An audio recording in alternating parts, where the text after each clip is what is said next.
Fantastic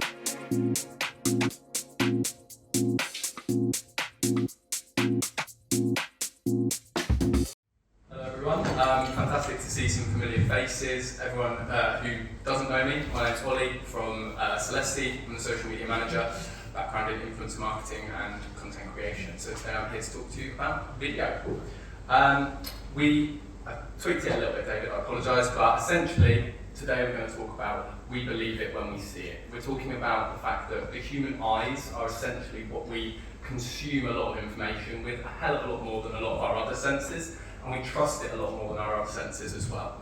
A phrase that I want you to remember throughout this talk is a picture might tell 1,000 words, but bear that in mind when most high quality video is uploaded at 30 frames per second.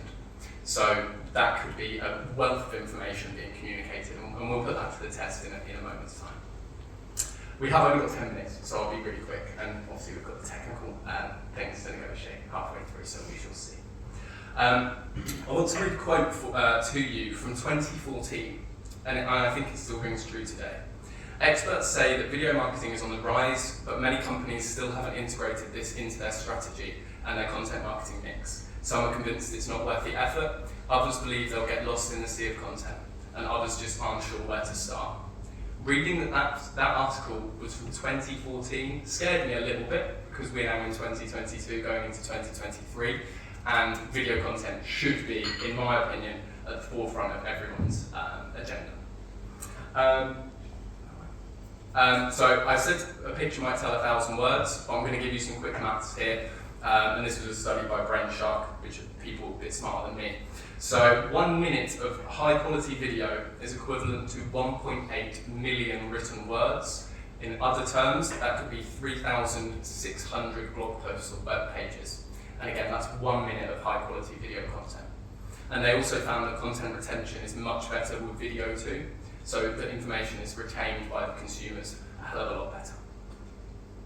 So let's do a bit of an experiment, and this is where I'm going to rely on David to jump up for me, if that's okay in a moment. So this is the McPlant. I'm going to be honest with you, I've not had it, but as a vegan, I'm quite tempted to try it. But on this slide, let's think about what we can learn, because this is a static image. This is from the McDonald's webpage. We can see that it's going to look, or at least how it should look. That's how McDonald's wants it to look. If we scroll down, we can see the ingredients list. We can see the calories, all of that kind of information. But particularly from this image, what can you sort of assume about the product? Essentially, we're able to digest the dietary information, all of that kind of stuff. Interestingly enough, as you scroll down this web page, and it's something that I would probably want to raise with McDonald's, all of the related products at the bottom of this page were not vegan, so I think that's a massive missed opportunity. Let's try it with a video now.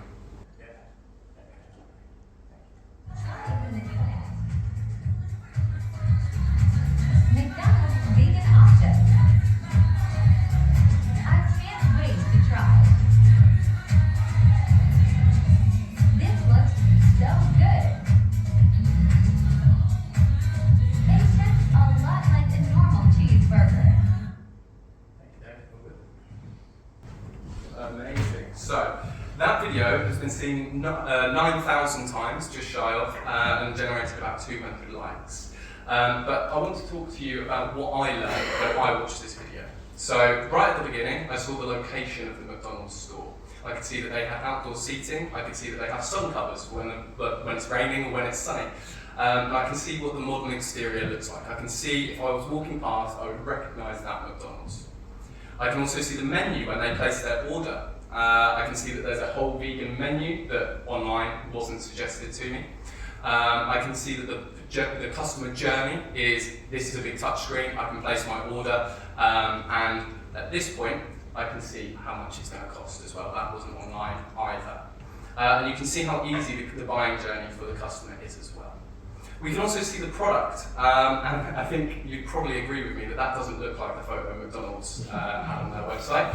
But what this video proves is that the user-generated content that was sort of produced here shows us what you're actually going to get as a consumer. This is what I would get if I were to walk into a McDonald's and order it. And finally, there's social proof. So in essence, the user-generated content itself is social proof. It's somebody who's gone into McDonald's and purchased the product. But there's also some other factors to take into consideration here. There's the rating at the top, 8 out of 10. There's the commentary saying it tastes kind of like a normal burger. That's typically what a lot of people have said about it. But there's also the 200 likes. Subconsciously, we are consuming that data and realizing that 200 other people have sort of signed off on this video. They've said, I found value, I might go and try it, something like that. And there's some really interesting insights about the saves and the shared stats that we'll touch on a little bit later. But essentially, it's creating the social proof and almost forming a queue for buying a product. Imagine you're walking past a cafe. Myself and a couple of my colleagues were in a meeting just this week, and the client said, we want it to feel like there's a digital queue for our brand. So let's say a cafe had a queue outside, you have that social proof to think, why are they all stood in the queue? I should probably go and join that queue myself. I'm not going to ask you now to sort of take a vote, but I know which content I found valuable, and it's the video. So video is growing, and I've got some stats to share with you today. So there's a lot of studies around this, but some of the data that I wanted to share with you today is that video attracts 2 to 3 times as many monthly visitors to your site, to the same site if it didn't have video. 2 times more time is spent on the site consuming video and just generally sites with more video on. And Marketing Sherpa, who are a marketing agency in the UK, found that there was a 157% increase in organic traffic from search when you include more video on your site. There's also a 50 times better chance of achieving a page 1 ranking when you have video on your site, and that's through things like snippets, Google presenting you higher up, and the useful content update as well. So let's talk about video for your business. We've talked about how video is great, but let's talk about getting you using video. Essentially, 80% of online visitors will watch a video in its entirety, whereas only 20% read content all the way through. Now that stat is slightly skewed because it was linked to by a video marketing agency, but it rang true for me. I much prefer to watch a video than I would to read a 1,200 word article. So let's talk about 2 different kinds of content. User-generated content, and we'll talk about repurposing in a moment. Otherwise known as UGC, you might have heard a lot about it this year. It's been a little bit of a buzzword, and I think it was interesting to hear your talk a second ago with repurposing existing content that you've already got on your site. As a social media manager, I'm quite a lazy social media manager in terms of content creation, because I think users could be creating that content for me, and it's going to be a hell of a lot better than I'm going to make it. And let's just talk about some benefits for the businesses and the consumers. So the consumer can get genuine reviews from user-generated content. And as we said before, seeing is believing, and people buy from people. So why would we not want user-generated content for our business? And businesses get authentic content from user-generated content as well. And actually, there are a lot of studies that suggest authenticity is the #1 impact to buying decisions. So if people don't trust what they're seeing, they simply won't buy it. I've got some other stats to throw at you now as well. So user-generated content is 35% more memorable than content from professional marketers. I don't know about you, but I can remember that Beyonce track singing in my head. I can picture the McDonald's store, I can picture the burger. I can't really remember the description that McDonald's gave on their website. 79% of consumers say that user-generated content has highly impacted their purchase decision, and I think that kind of rings true with what we were saying just a second ago. And only 1% of millennials find traditional brands engaging and trustworthy, which, as far as I'm concerned, means we all need to be doing user-generated content and making the most of it. So, what's a checklist that you can look for, or how can you be doing it for your brand? Incentives, quality, platform usage, and context. Could you offer a discount code, prize, or payment for the user-generated content? Could you make it cool to share user-generated content? I think all of you this week will have seen Spotify Unwrapped. That is the best example of user-generated content I've ever seen, certainly this year. All of my friends have been sort of bragging about who they had, and I actually saw Spotify did some user-generated content and some TikTok marketing campaigns to ask influencers to predict their Spotify Unwrapped and then review it when they got it. So that was a really interesting sort of campaign to see. Quality, I found, is quite a sticking point for brands looking to do user-generated content, but really worrying about, is it going to be high quality? The best way that I've found to do that is to not reward the crappy content. So don't repost the crappy content. Don't use that content yourself, but incentivize the content that is being made for you, and you'll see the improved content quality, because ultimately if people want to be featured or they want their content used, they're going to improve the quality of the content that they're taking. Platform, will you be checking tagged social media, or could you set up something new to keep tabs on your user-generated content and run your campaigns that way? And we'll touch on attribution right at the end. Usage, how do you intend to use that content? Do you intend to reshare it organically on your profile? Something that I'm a massive advocate for is purchasing the rights to the user-generated content and running it as paid media. I think that's a massively underutilized part of user-generated content. And context, how does that particular piece of content contextualize your product or service to your target audience? Are the people creating that user-generated content ultimately the people you want promoting, ultimately the people you want buying from you? And how does that content resonate with them? Repurposing existing content, so circling back to that, often called content recycling. It's presenting the same information in a different package, essentially. It's extending the lifespan of a bit of content that you've spent time and effort researching, but make sure that you tailor it to each channel and audience. So, this is essentially, if you wanted to review all of your existing content, these are the things that I think you should be looking for. Research and stories. If you've already put the hard work into creating a white paper or something that has got incredible depth to it, whether it's a story from your CEO, whether it's a customer success, whatever it might be, use those kind of things and then tell them through visual methods. Quotes or statements that would otherwise be provocative or considered thought leadership on their own, they're typically good to look for. Or information that seems counterintuitive. This could be an attention-grabbing headline.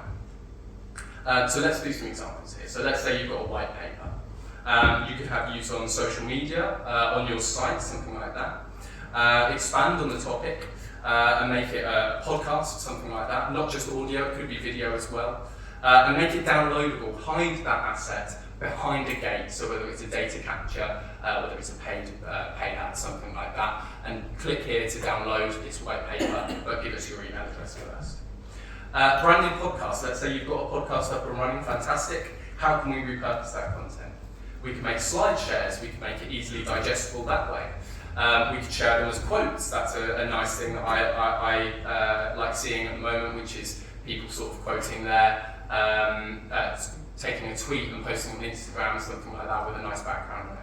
Or snippets, and these are absolute gold at the moment. There are a lot of influencers that are really leveraging this, and essentially it's cropping down podcast, audio or visual, into little nuggets of information, whether that's a sentence or a video. There are Andrew Tate, he's not a particularly pleasant bloke, but he's absolutely killing the game in terms of getting on people's podcasts, cropping the video down, and getting it reshared everywhere else. And let's say you've hosted a virtual webinar. Were there any clips in that webinar that you could turn into a funny GIF? Could you write some blogs about the webinar itself? Or could you record the webinar and turn it into a how-to video and have that downloadable on your website? And essentially, let's just wrap this up. So we live in an increasingly distrusting world, and who could blame us? You know, it's been a pretty turbulent year. And that means one thing for us marketers. It means consumers trust their eyes more than any other way that they consume content. Video content shows audiences things that words and articles simply cannot. And search engines are starting to realise that. We've seen the rise of, we spoke about it last time, I remember I'm looking around the room, the fact that TikTok can read comments and read captions and things like that. I know that they've developed the technology now to kind of alleviate the need for hashtags. I think as we move into 2023, hashtags will become less relevant because more social media platforms are going to read the actual words that you're saying, or they're going to listen to the words that they're hearing, and provide search results on platform or off platform based on those kinds of things. And I'll leave you with this stat. When asked, 68% of consumers said they prefer to learn about a new product via video. And the same study said that 15% of only 15% said that they would prefer to learn about products in text-based articles. 4% said infographics and 4% said presentations. So video really is the standout product. In summary, speak to us if you don't know where to start with video, UGC, or repurposing your existing content. There are a few Celestians in the room. They're all at the back over there. Yeah, look forward to speaking to you soon.